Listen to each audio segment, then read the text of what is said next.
निजामी साहब, पंजाब हुकूमत और मरियम नवाज की परफॉर्मेंस लाहौर में बैठे हुए आपको कैसी दिख रही है? मरियम नवाज शरीफ को इस वक्त पंजाब के अंदर जो दो तीन अहम बेनिफिट्स हैं, एक तो ये है कि पंजाब सबसे मालदार सूबा है।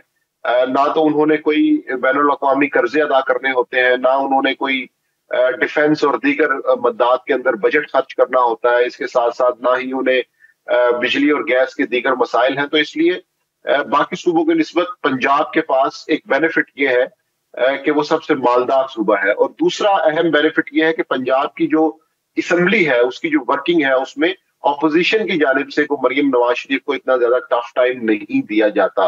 वो खुद भी असम्बली इजलासों में बहुत कम शिरकत करती हैं और उसके बावजूद ऑपोजिशन की जानिब से कोई ऐसी बड़ी तहरीक हम नहीं देखते असम्बली के अंदर। जिस तरह नेशनल असम्बली के अंदर हंगामा होता है, तकारीर होती है, तुंदो तेज बयान आते हैं, तो वो मसला भी पंजाब में नहीं है। तीसरा अहम फैक्टर ये है कि पंजाब के पास डेवलपमेंट फंड में तकरीबन 1000 अरब रुपया मौजूद है कि जो उन्होंने खर्च करना है।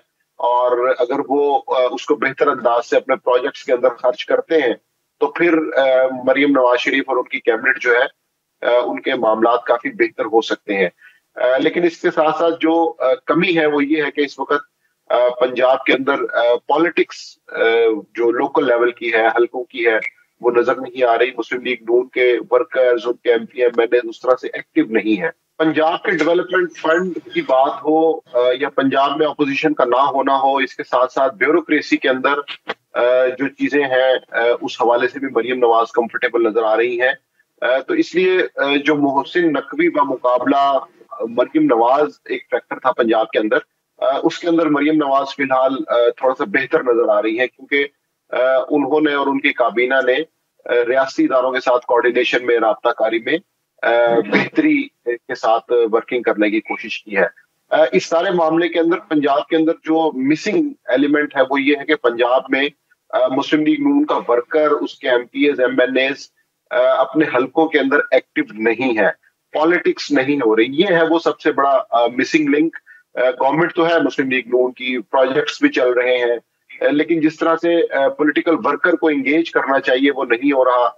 अभी भी यूनियन काउंसिल लेवल पर मुखालिफ जमात तहरीक इंसाफ के कारकुनों की गिरफ्तारियों के हवाले से भी खबरें आती हैं, उनके ऊपर अभी भी सख्ती है। तो इसलिए ये बात बिल्कुल दुरुस्त है कि एक जानिब प्रोजेक्ट्स हैं, काम हो रहा है, काबीना काम कर रही है, लेकिन वो जो एक पॉलिटिकल एटमॉस्फेयर है वो सूबे के अंदर मौजूद नहीं है। उसकी वजह यह है कि मुस्लिम लीग नून का कारकुन, उनके एमपी एमएनए उस तरह से एक्टिव नहीं है, और दूसरी जानिब अपोजिशन के ऊपर भी एक ग्राउंड की कैफियत है। अच्छा निजामी साहब, इसी तरह का तज्जिया आपसे चाहिए कि आप पंजाब में बैठे हुए हैं, खैबर पख्तूनख्वा का थोड़ा सा जिक्र करके, आपको क्या लगता है कि पीटीआई हुकूमत की परफॉर्मेंस जो है वो पंजाब हुकूमत की तरह है, उससे बेहतर है? अब तक कैसी रही केपी की? ये खैबर पख्तूनख्वा का मामला खासा दिलचस्प और मुख्तलिफ है। उसकी वजह यह कि कहीं भी उनके प्रायोरिटीज के अंदर प्रोविंशियल परफॉर्मेंस मौजूद नहीं है, जो कि बहुत अफसोसनाक है। होना तो ये चाहिए था कि खैबर पख्तूनख्वा को एज ए मॉडल पंजाब और सिंध के सामने लेके आया जाता और बताया जाता कि गवर्नेंस के अंदर हम इन चीजों को इम्प्रूव कर रहे हैं, और वैसा नहीं हो रहा। तो इस वजह से शायद तहरीक इंसाफ की क़यादत ने इस चीज को अपनी तरजीह में नहीं रखा हुआ। उनका ये ख्याल है कि मुल्की सियासत के अंदर इमरान खान की रिहाई, मुकदमात के हवाले से आवाज बुलंद करना, ये ज्यादा इंपॉर्टेंट है बजाय इसके कि आप सूबाई तौर पे इन सारे मामलात पे तवज्जो दें। तो इसलिए अभी हमने देखा कि रमजान के अंदर भी जो पैकेज अनाउंस किया गया वहां से, उसके अंदर भी तहरीक इंसाफ के ही एमएनएस और एमपीएस को ये कहा गया कि आप अपने अपने हलकों के अंदर से 5-5 हजार कारकुनों का कोटा दे दें जिनको हम रमजान पैकेज दें।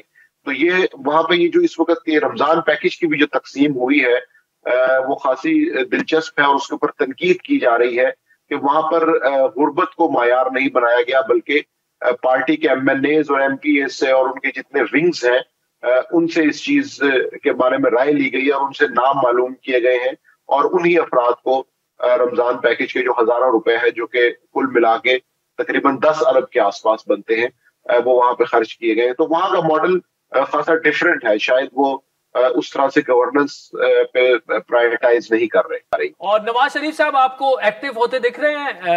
अब चूंकि ईद गुजर चुकी है, जिस तरह का अब मामलात होंगे, मौलाना और पीटीआई वाकई अगर इत्तेहाद में चले जाते हैं, क्या मंजरनामा आपको फ्यूचर का नजर आ रहा है? देखिए, मियां नवाज शरीफ का केस इसलिए मुख्तलिफ है कि वो किस हैसियत में और किस अथॉरिटी के साथ सियासत में वापस आएंगे, ये एक बहुत बड़ा सवालिया निशान है।